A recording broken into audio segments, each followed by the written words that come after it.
오늘도 저희 진야사를 찾아주셔서 정말 감사드립니다. 햇살이 잔인하리만큼 투명한 아침이었습니다. 사람들은 그녀를 가리켜 천재적인 의술로 죽은 자도 일으키는 조선 최고의 의녀라 칭송했습니다. 의녀 혜원, 그 이름 뒤에 숨겨진 차가운 진실을 아는 이는 아무도 없었습니다. 전하, 기운을 내셔야 합니다. 마지막 탕약이 옵니다. 안색이 좋지 않은 왕은 의녀가 올리는 탕약을 마십니다. 그리고 곧 왕의 안색이 창백해지며 목을 잡고 쓰러집니다. 달려온 또 다른 의녀는 왕을 진맥한 후 다급히 외칩니다. 전하가 승하셨습니다. 의녀 혜원이 바친 탕약을 마시고 전하께서 숨을 거두셨습니다. 의녀 혜원이 전하를 시해하였다. 그 비명과 같은 외침이 끝나기도 전에 누군가 들어와 외칩니다. 조선 최고의 신이라던 의녀가 감히 왕을 시해하다니. 왜 이 의녀는 자신이 돌보아야 할 왕을 독살한 것일까? 이 충격적인 장면의 시작은 10년 전 한 마을에서 시작됩니다. 조선 땅 그 어느 지도에도 기록되지 않은 곳. 사람들은 그곳을 귀곡동이라 불렀습니다. 산자의 숨소리보다 죽은 자의 곡소리가 더 흔하다 하여 붙여진 이름. 그곳은 한 번 발을 들이면 죽어서야 나갈 수 있다는 나병 환자들의 수용소이자 마지막 안식처였습니다. 13살의 경선은 그곳에서 태어났습니다. 부모의 얼굴조차 기억나지 않는 아이. 다행히 병만은 비껴갔으나 나병 환자들의 고름을 닦고 시신을 거두며 자란 아이의 눈은 이미 세상의 온기 대신 죽음의 무거움을 먼저 배웠습니다. 그러던 어느 날 잿빛 안개만 가득하던 귀곡동의 입구에 눈부시게 하얀 비단 치맛자락이 나타났습니다. 명문가 출신의 의녀 혜원이었습니다. 여기는 사람이 올 곳이 못 됩니다. 고귀한 분 같은데 어서 돌아가세요. 잘못하면 병이 옮습니다. 이미 병이 깊은 사람에게 병이 옵는 것이 무엇이 두렵겠느냐. 얘야, 내 오늘부터 이곳에 머물며 환자를 돌볼 것이니 나를 좀 도와주겠느냐. 세상은 신이의 손길을 가진 혜원이 돌연 잠적한 사실밖에 몰랐습니다. 하지만 그녀에게는 아무에게도 말하지 못한 비밀이 있었습니다. 그녀는 이미 골수까지 파고든 지병으로 인해 남은 삶이 얼마 남지 않은 상태였습니다. 화려한 도성에서 쓸쓸히 죽음을 맞이하느니 가장 낮은 곳에서 남은 생의 불꽃을 태우기로 결심하고 그녀는 이곳을 찾은 것이었습니다. 그렇게 혜원과 경선의 기묘한 동거가 시작되었습니다. 혜원은 매일같이 환자들의 썩어가는 살점을 씻어내고 침을 놓았습니다. 경선은 혜원의 곁에서 약초를 썰고 탕약을 다리며 그녀의 모든 움직임을 눈에 담았습니다. 1년, 2년. 시간이 흐를수록 경선의 재능은 혜원을 경악하게 만들었습니다. 경선아, 이 환자의 환부를 보아라. 너라면 어디에 침을 놓겠느냐. 의녀님께서 주신 의서에는 혈자리를 찌르라 되어 있지만 이분의 살점은 이미 뭉그러져 혈이 뒤틀려 있습니다. 혈이 아니라 살아남은 근육의 결을 따라 비껴 놓아야 고름이 빠지고 새살이 돋을 것입니다. 결을 따라 비껴 놓는다니. 나는 10년을 공부해서야 겨우 깨달은 것을 너는 어찌 단번에 아는 것이냐. 경선아, 너는 정말 하늘이 내린 아이로구나. 혜원은 본래 자신의 목숨이 반년도 채 남지 않았음을 알고 있었습니다. 하지만 경선이라는 보석을 발견한 기쁨 때문이었을까? 죽음의 문턱에서 그녀를 붙잡은 것은 신비로운 영약이 아니라 자신의 모든 의술을 이 아이에게 전수하겠다는 강렬한 의지였습니다. 반년이라 믿었던 생명은 3년, 4년을 넘어 어느덧 5년이라는 세월로 이어졌습니다. 하지만 경선이 18이 되던 해, 혜원을 지탱하던 마지막 생명의 끈이 한계에 다다랐습니다. 각혈을 하며 쓰러진 혜원을 붙잡고 경선은 오열했습니다. 자신의 천재적인 의술로도 스승의 지병만큼은 어찌할 도리가 없음을 깨달은 경선의 가슴은 갈기갈기 찢겨나갔습니다. 의녀님, 제발. 제가 더 공부하겠습니다. 제가 더 연구해서 의녀님의 병을 고칠 테니 제발 조금만 더 버텨주세요. 저를 두고 가시면 저는 어찌합니까? 울지 마라, 경선아. 나는 이미 5년 전 죽었어야 할 목숨이었다. 내가 나를 가르치는 보람으로 5년이나 더 살게 해주었어. 덕분에 나는 미련 없이 갈 수 있게 되었다. 무슨 말씀이세요? 저는 의녀님 없이는 아무것도 아닙니다. 아니, 너는 이제 나보다 훨씬 뛰어난 의원이다. 경선아, 내 마지막 부탁을 들어주겠느냐? 내 짐 속에 있는 내 의원 첩지와 호패를 꺼내오너라. 경선이 떨리는 손으로 혜원의 신분 증서를 꺼내오자 혜원은 그것을 경선의 손에 꼭 쥐어주었습니다. 이것은 내 이름, 혜원의 무게다. 경선아, 너의 이 귀한 재능이 이 나병 마을의 흙먼지와 함께 묻히는 것을 나는 차마 볼 수가 없다. 오늘부터 너는 내가 되어라. 내 가문의 이름과 내 의녀의 신분을 내게 줄 테니 이곳을 나가 세상을 고치거라. 어찌 그런. 이건 대역죄입니다. 제가 의녀님의 이름을 가로채다니요. 가로채는 것이 아니라 승계하는 것이다. 천민 경선으로 살면 너는 평생 나병 환자들의 시체나 닦다 죽을 것이다. 하지만 의녀 혜원으로 살면 수천, 수만 명의 목숨을 구할 수 있다. 너처럼 소외되어 죽어가는 이들을 살리는 것. 그것이 내가 내게 주는 마지막 숙제다. 그날 밤 혜원은 조용히 숨을 거두었습니다. 경선은 혜원의 유언대로 그녀의 비단 옷을 입고 그녀의 첩지를 품었습니다. 그것은 출세를 향한 욕망이 아니었습니다. 자신을 위해 생명을 연장하며 모든 것을 쏟아부어준 스승에 대한 마지막 예우이자 이름 없는 백성들을 지키겠다는 숭고한 약속이었습니다. 한 달 뒤 도성 인근 경기도의 한 고을. 원인 모를 종기로 실신한 고을 사또의 아들 앞에 한 여인이 나타났습니다. 남루한 옷차림이었으나 그 품에서 나온 것은 분명한 내의원 의녀의 첩지였습니다.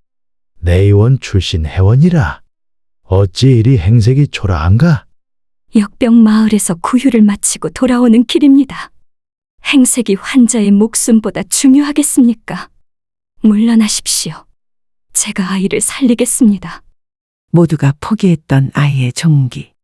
경선은 혜원에게 배운 대로 그러나 혜원을 뛰어넘는 감각으로 종기의 결을 찾아내어 단 한 번의 시술로 농혈을 뽑아냈습니다. 아이의 첫 비명은 곧 생명의 신호가 되었고 고울은 기적으로 들썩였습니다. 세상에, 저것은 의서에 없는 수법인데 어찌 저리 귀신같이 급소를 피해 결을 가른단 말인가? 역시 내의원 이로다. 의녀님 보셨습니까? 당신이 주신 이름으로 제가 첫 생명을 구했습니다. 저는 이제 경선을 버리고 당신으로 살아가겠습니다. 당신이 바라던 세상, 당신이 꿈꾸던 치유를 제 손으로 완성하겠습니다. 부디 저를 지켜봐 주십시오. 하지만 경선은 알지 못했습니다. 사람을 살리겠다는 그 순수한 진심이 그녀의 이름을 조선 팔도에 알리게 될 줄은, 그리고 피할 수 없는 운명에게로 인도할 것임을. 스승의 이름을 빌려 산골 오두막에 숨어 지낸 지 수년. 경선은 조용히 빈민들을 돌보며 살길 원했지만 그녀의 의술은 이미 산맥을 넘어 도성의 귀에까지 닿아 있었습니다. 하지만 경선은 이름이 알려질수록 더 깊은 산속으로 몸을 숨겼습니다. 가짜 신분의 껍데기는 언제나 그녀의 목을 조르는 보이지 않는 올감이었기 때문입니다. 의녀님, 저는 그저 그늘 속에 핀 풀꽃으로 남고 싶었습니다. 하지만 당신의 의술이 너무도 눈부셔 자꾸만 세상의 빛이 저를 찾아내려 합니다. 이 불안한 평화가 언제쯤 깨질지 매일 밤 들이마시는 흙냄새조차 서늘하게만 느껴집니다. 비바람이 몰아치던 어느 삭풍의 밤. 경선의 오두막 문을 거칠게 두드린 것은 자객들의 칼날에 만신창이가 된 한 사내였습니다. 피칠갑이 된 채 쓰러진 그는 모반의 증거를 쫓다 매복에 걸린 암행어사 김신이었습니다. 하지만 경선은 그가 누구인지 알지 못했습니다. 다만 그가 입은 옷의 재질과 몸에 밴 서늘한 기계가 나란 일을 하는 고귀한 자임을 본능적으로 직감했을 뿐입니다. 상처가 깊구나. 심장을 비껴갔으나 칼날에 묻은 독이 혈관을 타고 있다. 하지만 아직 기회는 있다. 그러나 경선은 잠시 갈등했습니다. 이자를 살려보냈다가 자신의 정체가 탄로 날까 두려웠던 것입니다. 그때 혜원의 목소리가 머릿속을 스쳤습니다. 의술에는 신분이 없다. 다만 살리고자 하는 진심이 있을 뿐이다. 결국 경선은 밤을 새워 김신의 상처를 꿰매고 사냐의 약초를 배 앞에 도끼를 뽑아냈습니다. 여기가 어디요? 그대가 나를 살린 것이요. 운이 좋으셨을 뿐입니다. 정신이 들었으면 어서 떠나십시오. 나란 일 하시는 분 같은데 이런 누추한 곳에 오래 머물러서 좋을 것 없습니다. 내 의원의 의관들도 포기했을 도끼였어. 나도 이미 죽었구나 생각했는데 어찌 이런 산골에서. 낭자, 그대의 신분이 무엇이요? 신분 따위 묻지 마십시오. 저는 그저 환자를 고쳤을 뿐이고 이제 환자가 나았으니 서로의 볼 일은 없습니다. 가십시오. 그리고 다시는 이곳을 찾지 말아 주십시오. 김씨는 경선의 차가운 태도에 의구심을 품었습니다. 분명 말투는 명문가 자제의 그것이었으나 손바닥에 투박한 굳은 살과 산 사람처럼 민첩한 몸놀림은 앞뒤가 맞지 않았습니다. 그러나 김씨는 더 묻지 않았습니다. 자신을 살린 그 따뜻하고도 정교한 손길만큼은 진짜였음을 느꼈기 때문입니다. 김씨는 감사의 인사와 함께 의문을 뒤로 한 채 한양으로 향했습니다. 한편 한양의 권력 중심인 영의정의 집무실. 자신이 보낸 자객들이 왕의 측근인 종사관을 죽였다 믿었던 영의정은 김신이 살아 돌아왔다는 소식에 허탈한 미소를 지었습니다. 허, 내 자객들이 솜씨가 무뎌진 것이냐, 아니면 그놈의 운줄이 질긴 것이냐. 분명 숨통을 끊었다 들었거늘. 어느 산골 오두막에 숨어 지내던 의녀가 그를 살려냈다고 합니다. 제가 조사한 바에 의하면 그 의녀의 이름은 혜원으로 과거 내의원에서 신이라 촉망받던 명문가의 여식이라 하옵니다. 신이라. 하늘이 내게 김신을 놓친 대신 더 큰 장기말을 보내주셨구나. 그 의녀를 당장 한양으로 불러들여라. 임금의 건강을 보살필 특차 의녀로 정중히 모셔오도록 해라. 절대 거절할 명분을 주지 마라. 영의정 김신업. 그는 역모를 일으켜 자신이 손에 쥔 어린 세자를 보위에 올려 섭정으로서 이 나라 조선을 집어삼킬 음모를 가진 야망가였습니다. 하지만 경선은 알지 못했습니다. 자신이 살려보낸 연민의 대가가 자신을 거대한 야욕의 불길 속으로 밀어넣는 초청장이 되어 돌아오고 있음을. 며칠 뒤 고요하던 산골 오두막 앞에 화려한 비단 가마와 영의정의 직인이 찍힌 서찰이 도착했습니다. 의녀 혜원 낭자께 전하는 영의정 대감의 명입니다. 낭자의 의술이 출중하다는 소문이 대감의 귀에까지 닿았소. 전하의 옥체를 보살필 내의원 득차 의녀로 발탁되셨으니 즉시 한양으로 입성하시오. 경선은 당황했습니다. 신분을 숨기기 위해 숨어 지내온 세월이 무색하게 세상은 그녀를 가장 높고 위험한 곳으로 불러들이고 있었습니다. 거부할 수 없는 명분 앞에 경선은 떨리는 손으로 혜원의 첩지를 챙겨 가마에 올랐습니다. 의녀님, 당신의 이름이 결국 저를 이 숲 밖으로 끌어내고야 말았습니다. 저를 부르는 저 화려한 도성에는 어떤 칼날이 숨겨져 있는 것일까요? 저는 그저 사람을 살리고 싶었을 뿐인데 이 가마가 향하는 곳이 부디 당신의 명예를 더럽히는 낭떠러지가 아니길 간절히 빌어봅니다. 가마의 흔들림을 따라 경선의 불안도 깊어만 갔습니다. 그녀는 알지 못했습니다. 자신을 모셔가려는 영의정의 부드러운 손길이 사실은 왕자를 노리는 거대한 덫이라는 것을. 그리고 그곳에서 자신이 살려보낸 그 사내와 다시 마주하게 될 것임을 말입니다. 한양 도성의 육중한 성문이 열리고 경선이 탄 가마가 대궐의 깊숙한 곳으로 미끄러져 들어갔습니다.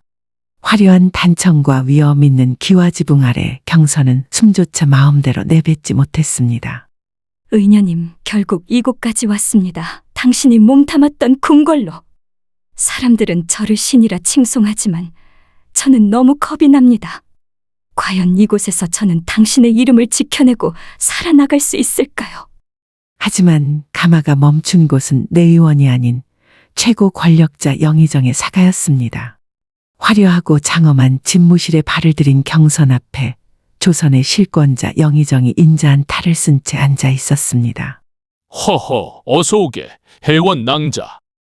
아니, 이제 도성 최고의 신이라 불러야겠군. 자네의 명성은 내 익히 들었네. 죽어가는 어사를 살리고 고을 부사의 아들을 치만대로 일으켰다지. 명문가의 핏줄다운 신통한 솜씨네. 과찬이십니다, 대감. 저는 그저 스승님의 가르침을 따라 환자를 돌봤을 뿐입니다. 부족한 저를 이토록 대접해 주시니 몸둘 바를 모르겠습니다. 겸손하기까지. 내 전하께 자네를 적극 천거했네. 요즘 전하의 용안이 예사롭지 않아 내 걱정이 컸는데 자네 같은 신이가 전하의 전담 의녀가 된다면 내 마음이 놓일 것 같아서 말일세. 오늘부로 자네는 내의원 소속이 돼 오직 전하의 탕약과 진맥만을 담당하는 특차 의녀가 될 것이네. 이것은 전하의 교지이자 나의 부탁일세. 경선은 거절할 틈도 없이 조선에서 가장 높은 자리에 앉은 환자를 맡게 되었습니다. 하지만 대화를 마친 영의정의 눈빛은 경선이 나가자마자 독사처럼 가늘어졌습니다. 계집의 눈이 영민하구나. 김신 그놈을 살려낸 실력이니 임금도 저 의녀는 의심 못하겠지. 이제 주사위는 던져졌다. 가장 깨끗한 손에 가장 더러운 약을 묻혀야 뒤탈이 없는 법이지. 한편 대궐의 한 구석에서는 또 다른 은밀한 움직임이 있었습니다. 왕의 신임을 한몸에 받는 종사관이자 국왕 직속 비밀 전령 김신. 그는 표면적으로는 포도청의 무관이었으나 실제로는 왕의 밀명을 수행하는 암행어사로서 영모의 실체를 추적해온 인물이었습니다. 그래, 영의정 일파의 움직임은 어떠하냐? 내 곁을 지키는 내관조차 믿지 못하는 이 시국에 오직 너만이 내 눈과 귀로구나. 전하, 죄송하옵니다.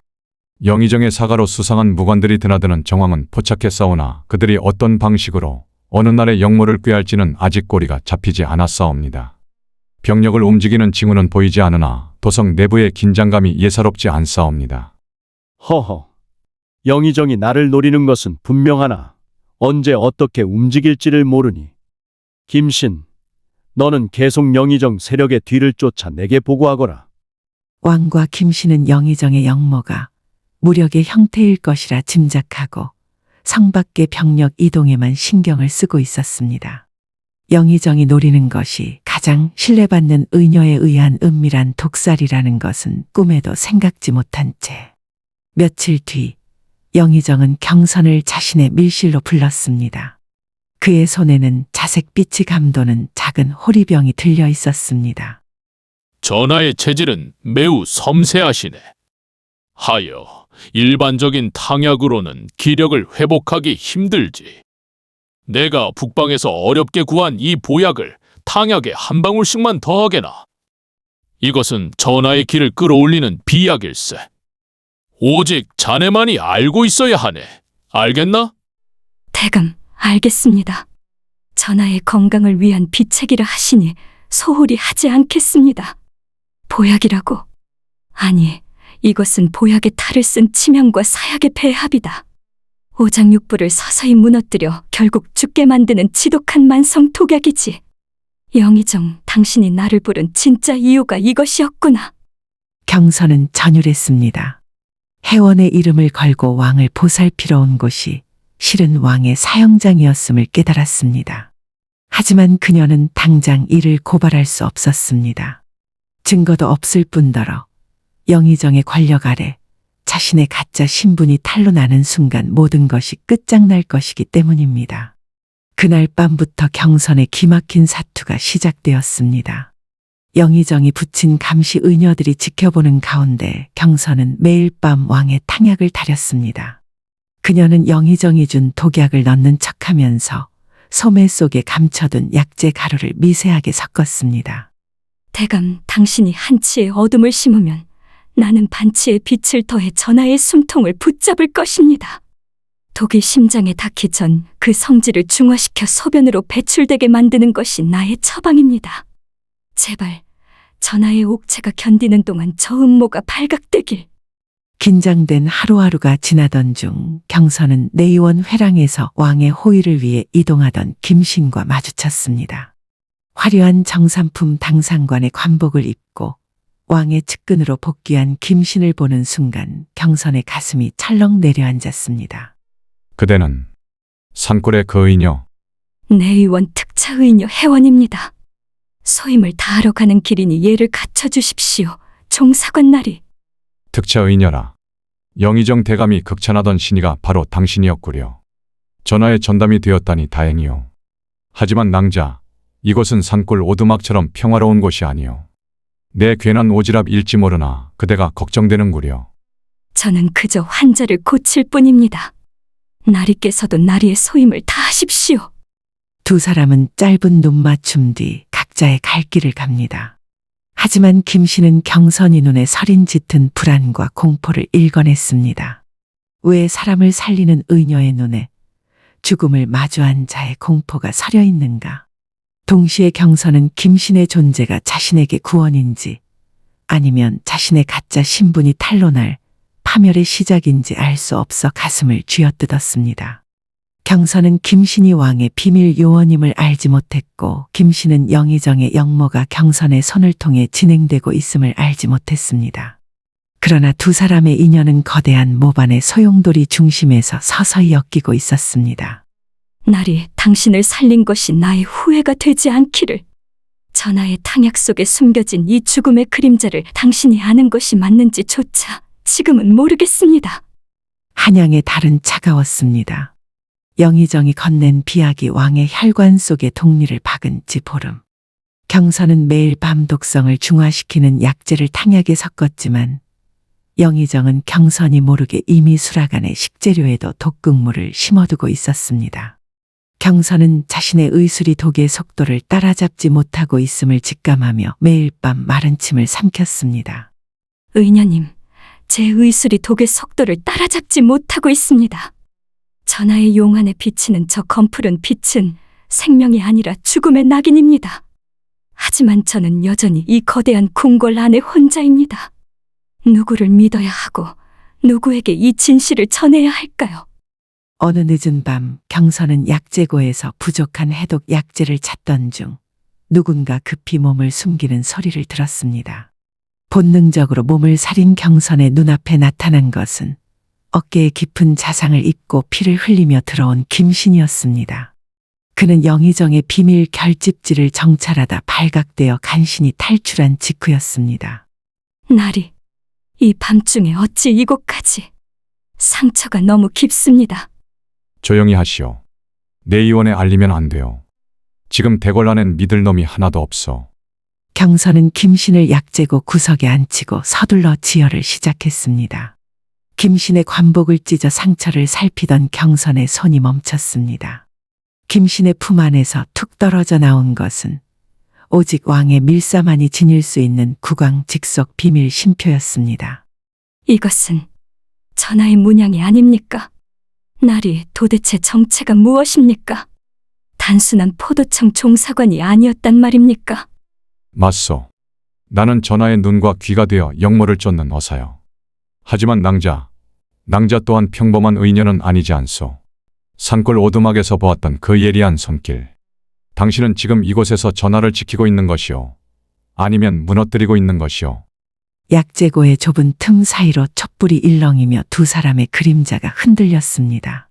죽음의 위협 속에서 서로의 진짜 신분을 목격한 순간 두 사람 사이엔 묘한 긴장감이 피어올랐습니다. 조선의 운명이 가짜 의녀의 탕약과 암행어사의 칼날 위에서 위태롭게 춤추고 있었습니다. 2부에서 계속됩니다. 끝까지 시청해 주셔서 감사드립니다. 구독과 좋아요를 눌러주신다면 더 재미있고 감동적인 이야기로 찾아뵙겠습니다.